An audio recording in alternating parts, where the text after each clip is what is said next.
Рассматривается гражданское дело о заливе квартиры. Истица Алымбаева обвиняет Кыштакбекова в том, что он залил ее квартиру и отказывается возмещать ущерб в полном объеме, оцененный в 72 тысячи сом.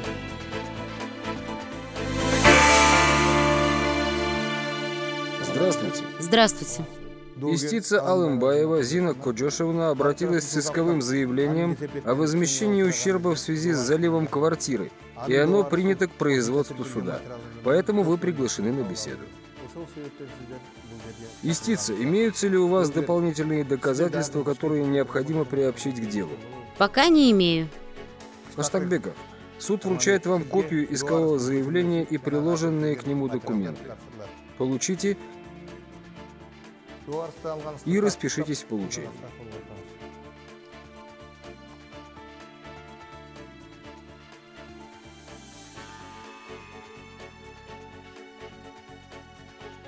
Ответчик, у вас есть что дополнить?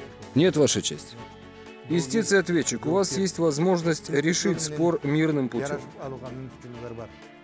До рассмотрения дела у вас имеется время для урегулирования спора. Вот видите, штукатурка осыпалась из-за мокрой стены. Гипсокартон вздулся, потолочный плинтус обвис, с потолка постоянно сыпется. Семья Зины Алымбаевой уже 3-й месяц живет в таких условиях не по своей вине. Все случилось неожиданно. Я была в гостях, приехала домой, открываю дверь, потолочные панели свисают, сверху вода льет, как будто ливень. Ковры, тапочки в прихожей плавают, обои от стен отошли, все было в воде. Как в кино было, фильм ужасов. Причиной залива стала небрежность соседей сверху, которые самостоятельно решили починить сантехнику. У меня сломался вентиль от бачка унитаза. Вот я и вкрутил новый. Специально ездил в магазин, подобрал качественный материал. Откуда же я мог знать, что его прорвет? Как будто я специально на свою голову проблем ищу. Для ликвидации аварии Зина Алымбаева вызвала группу из горводоканала. Они перекрыли воду и установили причину залива. Осмотрев жилплощадь, работники аварийной службы установили, что причиной залива стал неправильно установленный вентиль сливного бачка в квартире сверху. А, вот, смотрите, идет собственной персоной. Ну, когда отдашь деньги за ремонт? 32 700 сом, видишь? Когда отдашь деньги за ремонт? Скоро отдам, иди. Я не хотел доводить дело до суда. Пригласил эксперта. Он оценил ущерб 12 с небольшим тысяч сомов.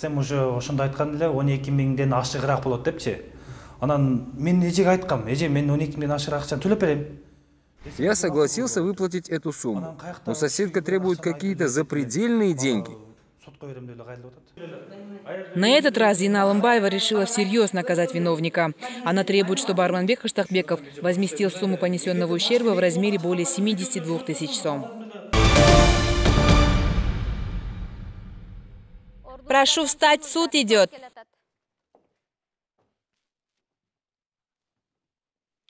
Здравствуйте. Прошу садиться. Судебное заседание объявляется открытым. Слушается дело по иску Алымбаевой Зины Коджошевны к Кыштакбекову Арманбеку Бердигуловичу о взыскании ущерба в связи с заливом квартиры.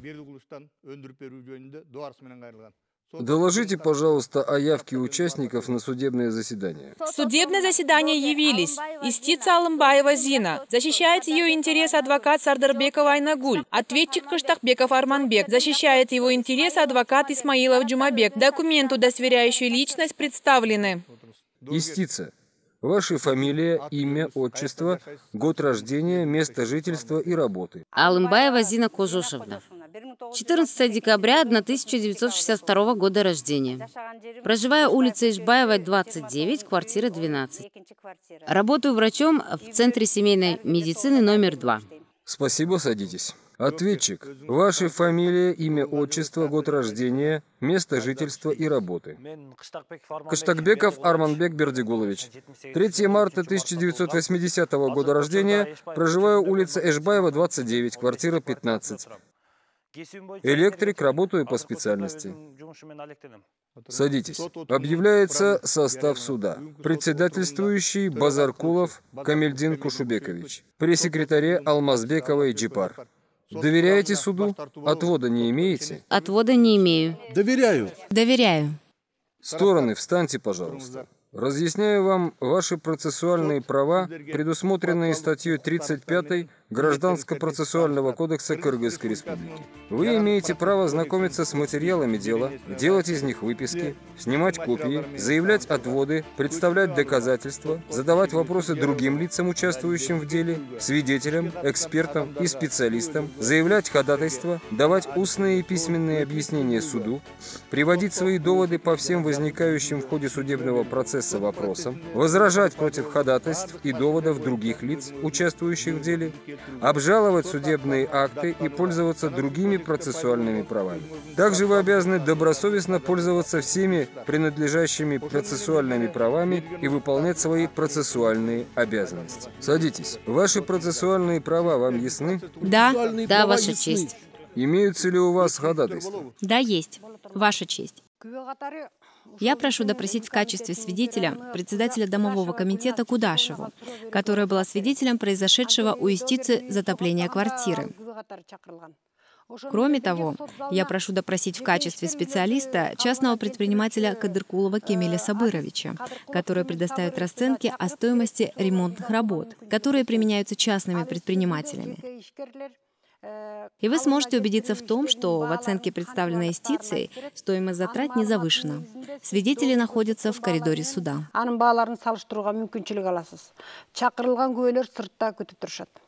Истец, вы поддерживаете заявленное ходатайство? Я поддерживаю ходатайство, заявленное адвокатом. Домком с самого начала аварии была приглашена мною и видела, что и как происходило. Кроме того, я неоднократно жаловалась домкому, что ответчик не устраняет течь и постоянно заливает мою квартиру. Согласно на допрос специалиста. Давайте посмотрим расценки, по которым работают частные предприниматели, которые занимаются ремонтом квартир, а то ответчик обвиняет меня, что я завысила оценку. Хорошо, садитесь. Ответчик, ваше мнение по поводу заявленного ходатайства. Я не знаю, что может пояснить домком по поводу произошедшей аварии. Что же касается частного предпринимателя, а где уверенность, что он не будет приводить цифры, согласованные с истицей? Я против допроса предложенных свидетелей. Ваша честь, я тоже возражаю против допроса свидетелей. Что нам дает сам факт присутствия свидетеля на месте в день затопления квартиры? Суд определил. Заявленное ходатайство адвоката удовлетворить. Допросить заявленных свидетелей. У вас имеются ходатайства? Да, Ваша честь, у нас есть ходатайство. Прошу приобщить к материалам дела отчет, составленный ОСО «Оценочная компания «Наша услуга», согласно заключению которой стоимость восстановительного ремонта составляет 14 325 сомов, а также допросить в качестве свидетеля Тыныбекова Саякбая, представителя данной компании. Он может дать пояснение по восстановительным работам, и вы убедитесь, уважаемый судья, что эти услуги стоят гораздо дешевле по сравнению с суммой, указанной в представленном истицей акте оценки. Отчет составлен в 2 экземплярах. Свидетель приглашен и ждет вызова. Передайте их через секретаря. Копию передайте истцу.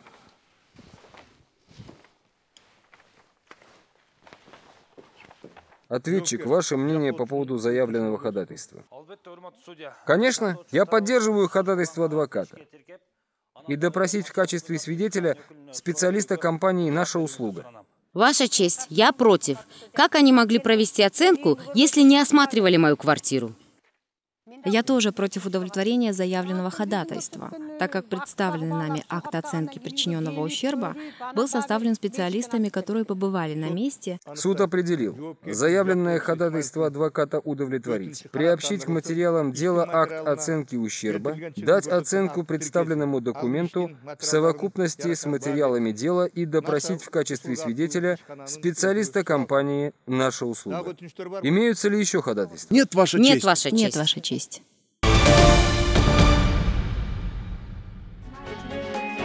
Рассматривается гражданское дело о возмещении ущерба в связи с заливом квартиры. Зина Алымбаева обвиняет Арманбека Кыштакбекова в том, что по его вине ее квартиру залило водой, и жилье придется заново ремонтировать.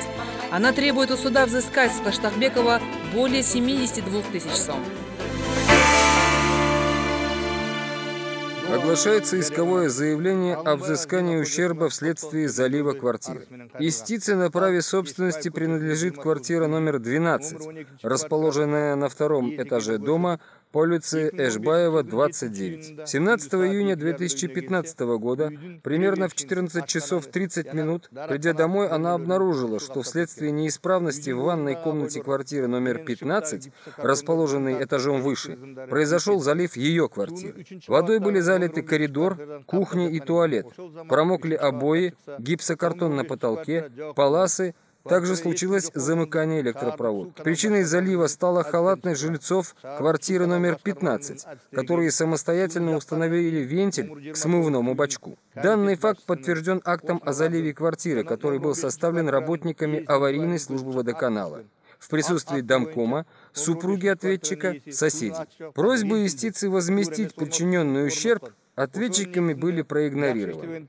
Она вынуждена была обратиться в суд и просит взыскать причиненный ущерб в сумме 32 740 сомов. Расходы на проведение экспертизы – 5 тысяч сомов. Расходы на услуги адвоката – 15 тысяч сомов, а также компенсацию морального вреда – 20 тысяч сомов. Всего 72 740 сомов. Истица, исковые требования поддерживаете? Да, исковые требования поддерживаю в полном объеме. Ответчик, вы признаете исковые требования? Нет. Истица, что можете пояснить по существу предъявленных исковых требований? Дело в том, что я являюсь собственником квартиры номер 12, расположенной в доме 29 по улице Ишбаева. 17 июня 2015 года, примерно в половине третьего, я пришла домой и увидела страшную картину. Мой дом был залит водой из квартиры сверху. Кухня, коридор, туалет, все сверху донизу было залито. Промокли обои и гипсокартон. Произошло замыкание и сгорела электропроводка. Причиной залива стала халатность жильцов квартиры номер 15, которые самостоятельно установили вентиль к смывному бачку. Данный факт подтвержден актом о заливе квартиры, который был составлен работниками аварийной службы водоканала в присутствии домкома, супруги ответчика, соседей. Мои просьбы возместить причиненный ущерб ответчикам были проигнорированы, поэтому я вынуждена была обратиться в суд. Я прошу взыскать причиненный материальный ущерб в сумме 32 740 сомов. Уплаченные в экспертное учреждение расходы на проведение экспертизы 5 тысяч сомов, расходы на услуги адвоката 15 тысяч сомов, а также моральный вред 20 тысяч сомов. Всего 72 740 сомов. Я еще не предъявляю претензий по поводу затрат на чистку ковров и восстановление платяного шкафа. Ранее были случаи затопления? Да, Ваша честь. В начале года ответчик уже заливал мою квартиру. Я предупреждала его, чтобы он устранил неисправности сливного бачка. В прошлый раз тоже именно из-за этого произошел залив. Вот вы говорите, что это второй раз случилось. А в первом случае как решили вопрос? Ну, тогда было все мирно. Мы тогда решили сами, самостоятельно. Никто никому ничего не давал. Я правильно понял вас, истица? Да, Ваша честь. Перед первым заливом я как раз только собиралась сделать ремонт своей квартиры и по-соседски просила его. Но предупредила, чтобы Кыштакбеков как следует отремонтировал свою сантехнику. У вас будут вопросы? Скажите, пожалуйста, какова причина залива квартиры? Приехавшие на вызов работники аварийной службы установили, что ответчик самостоятельно установил вентиль к смывному бачку, в результате чего он лопнул и произошло затопление. Кстати, ответчик данное обстоятельство также не отрицает. По какой причине супруга ответчика отказалась подписать акт? Она подошла после того, как прибыли работники аварийной службы, но подписать акт отказалась. Сказала, что ее супруг является хозяином квартиры, и он должен подписать акт. Обращался ли к вам ответчик с просьбой разрешить экспертам произвести осмотр квартиры после залива? Нет, ответчик ко мне с такой просьбой не обращался. Наоборот, я ходила к нему, чтобы узнать, намерен ли он добровольно возместить мне причиненный ущерб или нет. На что он говорил, что у него нет средств, просил подождать. А сам через несколько дней после залива купил себе новую автомашину. Ответчик прекрасно знает, что мы недавно сделали в квартире ремонт, а теперь опять надо переделывать. А что вы в чужой карман заглядываете? Машина не моя, мне брат дал попользоваться. Ну, конечно, брат дал попользоваться, прям поверила. А сам так шумно обмывал приобретение. Ой, это просто друзья приехали. Стороны, я прошу соблюдать порядок в судебном заседании. Продолжайте опрос истицы. Предлагал ли ответчик урегулировать спор мирным путем? Ответчик как бы не против возмещения ущерба, но все время тянет, придумывая различные причины. У меня и членов моей семьи уже лопнуло терпение. Постоянно напоминать ему о том, что он должен возместить ущерб. Из чего складывается сумма ущерба 32 740 сомов? В результате залива потолок из гипсокартона пришел в непригодность. Стены пожелтели и отклеились обои в кухне и прихожей. Необходимо снять старые обои и наклеить новые. Абойлорун сыйрып кайрадан чапташ керек. Шип менен жанагы эменин дуалдын ортосундагы плинтустар таптакыр жарбай калды. Стены пожелтели и отклеились обои в кухне и прихожей. Необходимо снять старые обои и наклеить новые. Также нужно произвести демонтаж гипсокартона потолка, установить на потолок новый гипсокартон. Также надо установить потолочные плинтусы, шпаклевать стены, приклеить обои. Там очень много работы. В акте оценки все же расписано. Ознакомься повнимательнее. Сюда же включена стоимость строительных материалов и стоимость услуг. Также пришлось оплатить из своего кармана услуги электриков, чтобы не сидеть без света. Причем эти расходы я не включила в иск. Учти это. Пришел сюда и голову морочишь. А почему вы не согласны с актом оценки, который был представлен ответчиком? Потому что при составлении предоставленного мною акта оценки специалисты полностью осмотрели квартиру после залива. Они видели все повреждения, которые необходимо восстановить, и отразили в акте оценки. А в акте, который представил ответчик, повреждения от залива были записаны с его слов. Имеются ли вопросы к истице? В связи с чем вы просите возместить моральный вред? Повторяю, моя семья несколько дней жила в сырости, без электричества. Из-за залива произошло замыкание проводки. Мы испытывали неудобства. У меня тоже дети, внуки. Жили как в пещере. Разве это нормально, по-вашему? Будут еще вопросы? Нет. Что вы можете пояснить по существу предъявленных исковых требований? Исковые требования не признаю.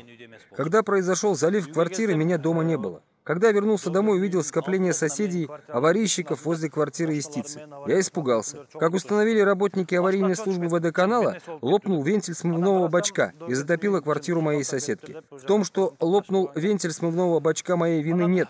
Это произошло по чистой случайности. С каждым может такое случиться. Не надо меня обвинять, что якобы я умышленно залил ее квартиру. Это незаконно. Прошу отказать в удовлетворении исковых требований, так как причиненный ущерб подлежит взысканию в случае наличия в этом моей вины. А моей вины здесь нет. Я считаю, что затопление квартиры просто несчастный случай. Однако я понимаю, из моей квартиры ее залило, и я понимаю состояние соседки и готов помочь ей с восстановлением квартиры. Но я прошу суд обратить внимание на сумму ущерба, которая представлена истицей. Я считаю, что она сильно завышена. Согласно представленному мной в начале судебного заседания акту оценки, сумма ущерба составляет 14 325 сом, а не 32 740 сом, как утверждает истица. Скажите, пожалуйста, кто производил замену вентиля смывного бачка? Я сам менял вентиль смывного бачка. Все работало отлично. Я же для себя делал. Ну кто мог подумать, что такое произойдет? Я же не умышленно. Ваша честь, работники аварийной службы установили, что замена вентиля была произведена непрофессионально. Ну и что? Теперь из-за каждой мелочи аварийную службу вызывать? Любой мужчина сможет заменить вентиль. Вы согласны выплатить истице сумму ущерба, которая указана в представленном вами акте оценки? Я согласен выплатить эту сумму, но мне нужно время, чтобы я смог ее собрать. Уважаемый судья, разрешите вопрос к истице? Пожалуйста, истица, встаньте. Вы согласны закончить дело миром, если ответчик выплатит вам в счет возмещения ущерба 14 325 сомов? Нет, конечно. Почему он должен мне выплатить эту сумму, а не ту, которая указана в представленном мной акте оценки? Ведь в нем указана точная сумма ущерба, в нем стоимость строительных материалов, стоимость ремонтных работ. Пусть выплатит мне эту сумму, а я подумаю, может быть, откажусь от иска в части возмещения морального вреда. Я и так не включила в иск все свои расходы. Работу электромонтеров, например. Скажите, пожалуйста, вы можете подтвердить причиненный вследствие залива квартиры моральный вред? А почему я должна доказывать очевидные вещи? Разве не правда, что залив моей квартиры произошел из квартиры ответчика?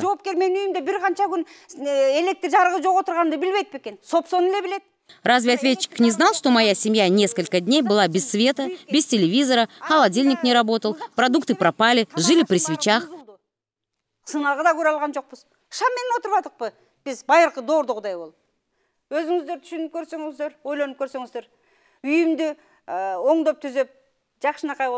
Я же ходила к нему, просила помочь. Разве он не понимает, какое чувство испытывает человек, если после проведенного капитального ремонта твою квартиру заливают? Разве это не моральный вред?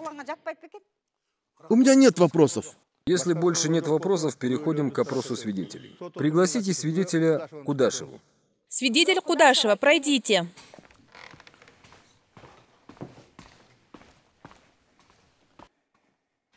Ваша фамилия, имя, отчество, год рождения, место жительства и работы. Кудашева Гульназ Джусуповна, 1963 года рождения. Проживаю по улице Ишбаева, 29, квартира 6. Работаю воспитателем в детском дошкольном учреждении. Суд предупреждает вас об уголовной ответственности за дачу ложных показаний и за отказ от дачи показаний по статьям 330 и 331 Уголовного кодекса Кыргызской Республики. Вам понятно? Да, Ваша честь. Распишитесь в подписке для свидетелей.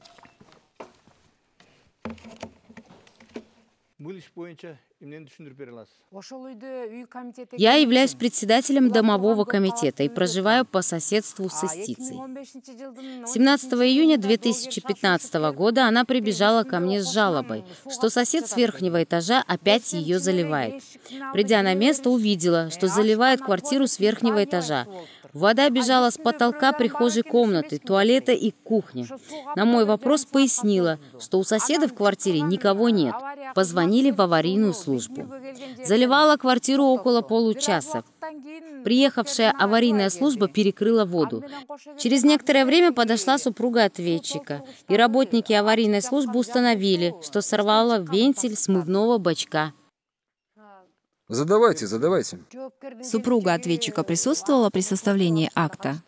Да, акт составлялся при ней, но почему-то она отказалась его подписывать. Она говорила причину отказа? Она просила подождать мужа, так как квартира оформлена на него. Были ли со стороны истицы жалобы на ответчика по поводу неисправных коммуникаций? Алымбаева как-то жаловалась мне, что ответчик затапливал ее квартиру. Я разговаривала с Кыштакбековым, и он обещал все устранить. Есть ли к свидетелю вопрос? Вопросов нет. Свидетель, можете занять место в зале. Пригласите свидетеля Кадыркулова. Свидетель Кадыркулов, входите.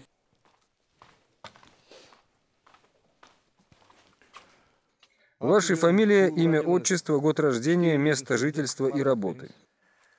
Кадыркулов Кемел Сабырович, 1979 года рождения, проживаю улица Мамытова, 29, квартира 1.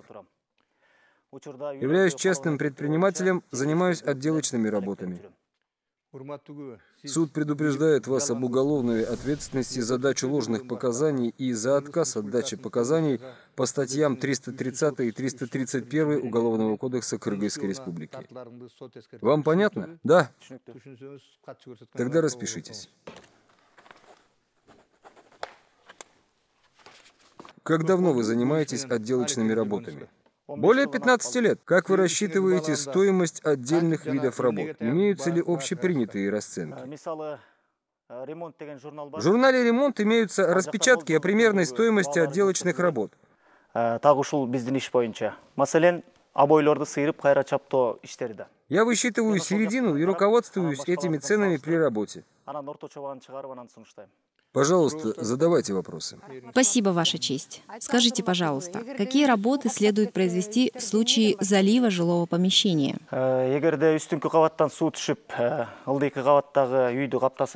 В данном случае необходимо произвести обдирку, затем грунтовку, после чего зашпаклевать на 2 раза и подготовить наклейки обоев.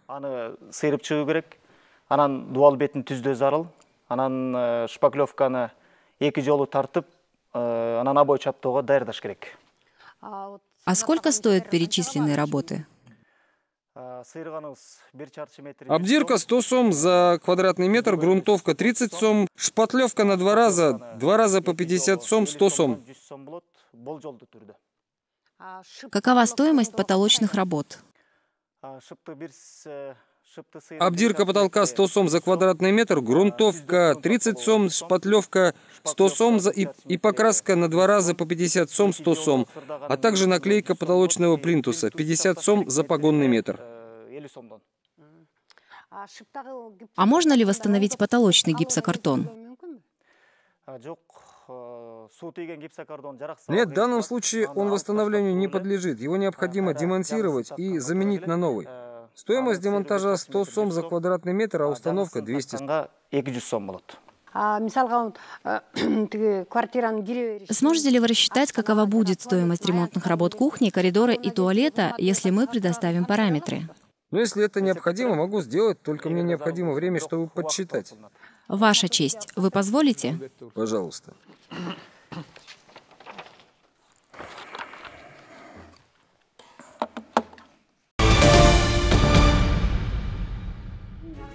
Рассматривается дело о возмещении ущерба в связи с заливом квартиры. Арманбек Кыштахбеков, живущий этажом выше, залил квартиру соседей снизу. Теперь Зина Алымбаева, хозяйка пострадавшей квартиры, просит у суда, чтобы ответчик выплатил стоимость причиненного ущерба в размере более 72 тысяч сом. Как разрешится гражданский спор, узнаем прямо сейчас.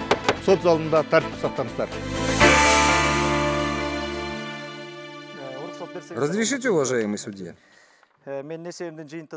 Стоимость кухни 8477 сом, коридора 4389 сом, туалета 500 сом, всего 13366 сом. Это только стоимость работы, сюда не входит стоимость строительного материала. Скажите, пожалуйста, а какова стоимость строительных материалов?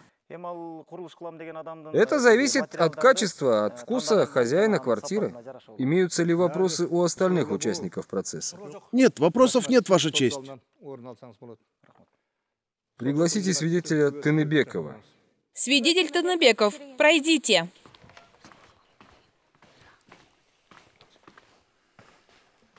Ваша фамилия, имя, отчество, год рождения, место жительства и работы. Тыныбеков Саикбай Казыбекович, 1965 года рождения. Проживаю, улица Береговая, 15. Работаю в оценочной компании «Наша услуга» прорабом. Суд предупреждает вас об уголовной ответственности за дачу ложных показаний и за отказ от дачи показаний по статьям 330 и 331 Уголовного кодекса Кыргызской Республики. Вам понятно? Да. Тогда распишитесь в документе. Пожалуйста, ваши вопросы. Вы составляли смету ремонта квартиры? Да. Ко мне обратился ответчик с просьбой произвести оценку восстановительных работ вследствие залива квартиры. Естественно, я помог ему и составил акт. Вы осматривали квартиру, которой требовался восстановительный ремонт? Я не был в этой квартире. Ответчик пригласил меня к себе домой и сказал, что квартиры одинаковые. Можно осмотреть квартиру, а повреждения вследствие залива я указал со слов ответчика. А почему вы не осмотрели квартиру истицы, чтобы убедиться в масштабах повреждений? Мне ответчик сказал, что истицы дома нет, и что он хорошо запомнил все повреждения и может их перечислить. А так как он настаивал на составлении акта оценки без предварительного осмотра затопленной квартиры, я согласился. Спасибо, вопросов больше нет. У меня есть. Задавайте. Согласны ли вы, что составленный акт без осмотра квартиры истицы не отражает истинных масштабов ущерба и необходимых строительных материалов и объема работ? Конечно, я предупреждал его об этом. но он настаивал на составлении акта без осмотра квартиры. Я говорил ему, что акт, который я составил, очень приблизительный.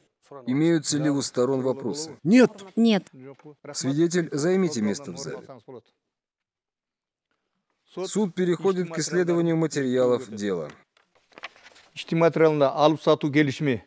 Договор купли-продажи, свидетельствующий о принадлежности квартиры номер 12 Истицы Алымбаевой.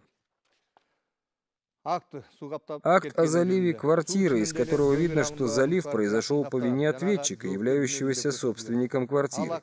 Причиной срыва вентиля послужила его некачественная и непрофессиональная установка. Заключение независимой экспертизы о стоимости восстановительного ремонта, в котором указаны размеры повреждений, перечень необходимых строительных материалов, их стоимость, а также стоимость услуг, необходимых для устранения повреждений. Заключение специалистов ОСО «Электрики», из которого следует, что вследствие затопления квартиры Алымбаевой произошло замыкание электрических проводов, и данное повреждение было отремонтировано специалистами 22 июня 2015 года, то есть через 5 дней после затопления. Договор, заключенный истцом с адвокатом на оказание юридических услуг.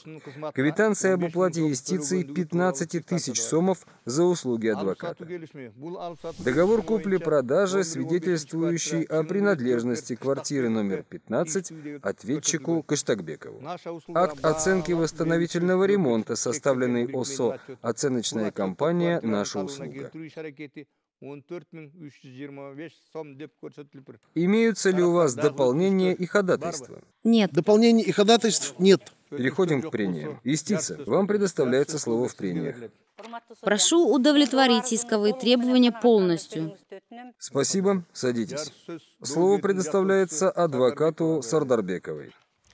Уважаемый судья, в судебном заседании было достоверно установлено, что 17 июня 2015 года по вине ответчика Кыштакбекова была затоплена квартира, принадлежащая Истице Алымбаевой. О том, что залив произошел из квартиры Кыштакбекова, подтвердила в судебном заседании председатель домового комитета Кудашева. И это не единичный случай. Если бы в свое время Кыштакбеков пригласил специалистов, которые бы профессионально произвели замену вентиля, второй раз квартиру Алымбаевой не затопило бы. В связи с тем, что Кыштакбеков своевременно не возместил причиненный ущерб, Алымбаева вынуждена была обратиться в суд с иском, так как в соответствии с пунктом 1 статьи 14 Гражданского кодекса Кыргызской Республики лицо, право которого нарушено, может требовать полного возмещения причиненных ему убытков, если законом или соответствующим закону договором не предусмотрено иное. Уважаемый судья, в силу пункта 1 статьи 993 Гражданского кодекса Кыргызской Республики вред, причиненный личности или имуществу гражданина, а также вред, причиненный юридическому лицу, подлежит возмещению лицом, причинившим вред в полном объеме.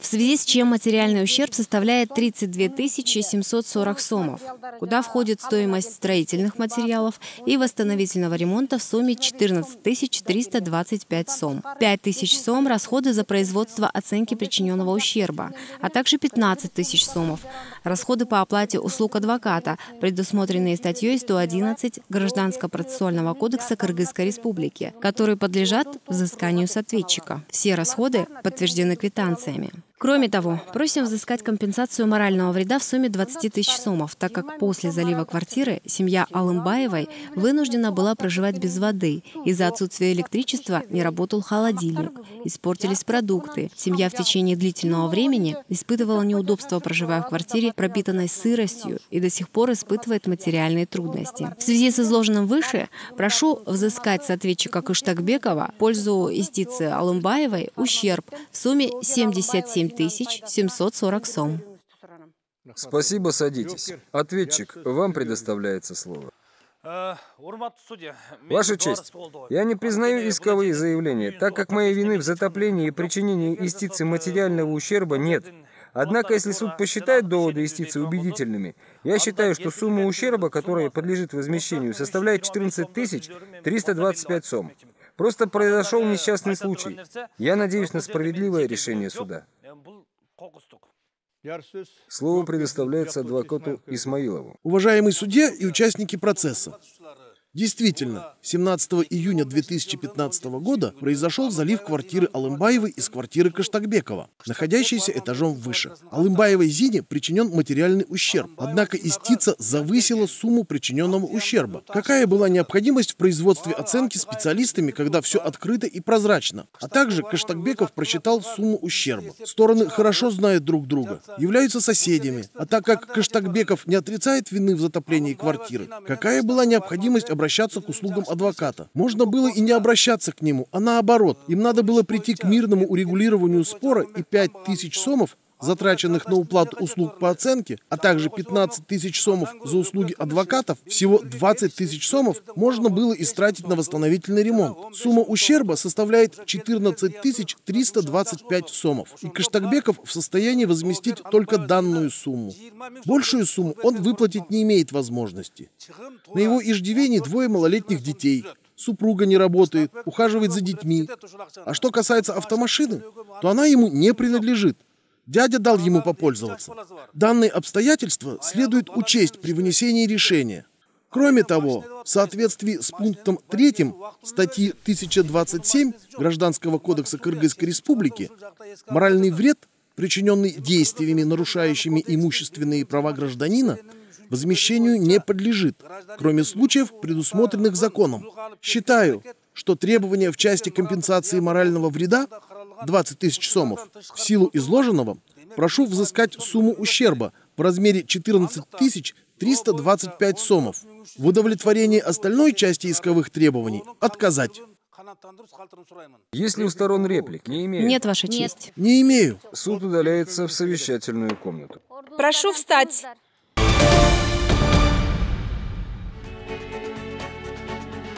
Суд рассматривает дело по иску Алымбаевой, согласно которому сосед истицы сверху Кыштакбеков Автандиль затопил ее квартиру.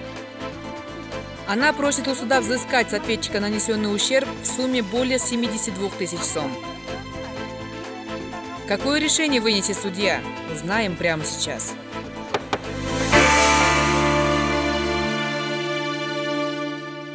Прошу встать, суд идет. Оглашается резолютивная часть решения. 7 мая 2016 года. Суд в составе председательствующего Базаркулова, пресс-секретаря Алмазбековой, с участием сторон адвокатов Сардарбековой и Исмаилова, рассмотрев в открытом судебном заседании гражданское дело по иску Алымбаевой Зины Коджошевны, Кыштакбекову Арманбеку Бердигуловичу о взыскании ущерба в связи с заливом квартиры, руководствуясь статьями 197, 201, 205, 211 Гражданско-процессуального кодекса Кыргызской Республики, решил: исковые требования Алымбаевой удовлетворить частично. Взыскать с Кыштакбекова Арманбека Бердигуловича, 3 марта 1978 года рождения, уроженца Чуйской области, проживающего на улице Эшбаева, 29, квартира 15, в пользу Алымбаевой Зины Кожошевны 52 740 сомов. В удовлетворении остальной части иска отказать. Взыскать с Кыштакбекова госпошлину в доход государства в сумме 5271 сом. Решение может быть обжаловано в апелляционном порядке в течение 30 дней. Прошу садиться. Вынесению такого решения способствовали следующие обстоятельства. Квартира истицы затоплена по вине ответчика, что подтверждено актом, составленным работниками водоканала. Специалистами была осмотрена квартира истицы и определена сумма, которая необходима на восстановительный ремонт. Доводы же ответчика о согласии уплатить 14 325 сомов являются необоснованными. Данный акт был составлен без осмотра квартиры истицы. В силу статьи 993 Гражданского кодекса Кыргызской Республики вред, причиненный личности или имуществу гражданина, а также вред, причиненный юридическому лицу, подлежит возмещению лицом, причинившим вред в полном объеме, в связи с чем ущерб, причиненный Алымбаевой вследствие залива, был взыскан в полном объеме. Однако требования Алымбаевой о взыскании компенсации морального вреда оставлены без удовлетворения, так как в соответствии с пунктом 3 статьи 1027 Гражданского кодекса Кыргызской Республики моральный вред, причиненный действиями, нарушающими нарушающими имущественные права гражданина, возмещению не подлежит, кроме случаев, предусмотренных законом. Считаю, что требования в части компенсации морального вреда 20 тысяч сомов удовлетворению не подлежат. Вам понятно содержание решения? Понятно, Ваша Да, честь? понятно. Судебное заседание объявляется закрытым.